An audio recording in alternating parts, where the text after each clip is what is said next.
разказ за един човек, който продължава да търси смисъла на живота, като ежедневно го предизвиква. Автор е на 2 стихосбирки с любовна лирика, инфлация на чувствата и храна за върхолаци, както и на сборника Луди разкази. Юрист, поет, парашутист. Всъщност, кой е наистина Добромир Славчев? Вижте в следващия репортаж.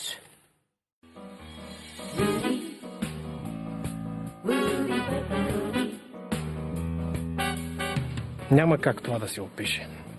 Но щом го преживееш самота, то сякаш дадено е свише, отпосле го споделяш със света.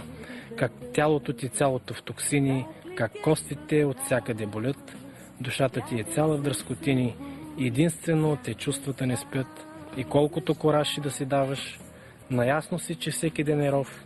И странно е, все пак, че оцеляваш, но само ако мислиш за любов. Чувствата са навсякъде. И заглавията, колкото и да са стряскащи, колкото са стряскащи, толкова са истински. Няма нищо, което да е... Да, те са хипербола, нали, инфлация на чувствата и храна за върхолаци, но в действителност това наистина е така. Така е усетено, така е почувствано, няма нищо изсмъкано от под ногтите. Това всичко е минало през сърцето.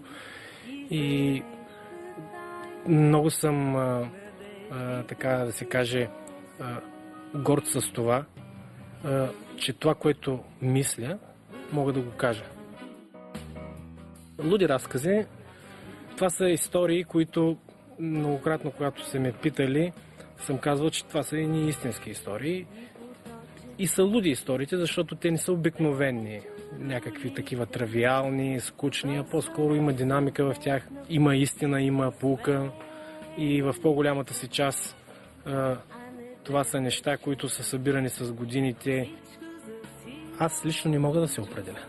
Аз правя това, което чувствам, което усещам и някак си как ще е малко високомерно да се давам оценка кой съм аз. Аз съм просто един обикновен човек, който се занимава с това, което ме е хубаво, това, което ме е приятно, върши това, което мисли, че е правилно и постоянно се учи. Реалист съм по принцип, макар че в живота ми се случваше и да хвърча, в кавички казано, а ми се случва и да хвърча и без кавички. Аз съм тандемен инструктор, обучаваш инструктор по парашутизъм и изпитваш такъв и общо взето търся свободата. Търся свободата, защото там свободата е безгранична. Скачаш от 5000 метра, имаш 45, 50, 60 секунди. Пълна свобода. Да правиш каквото си искаш.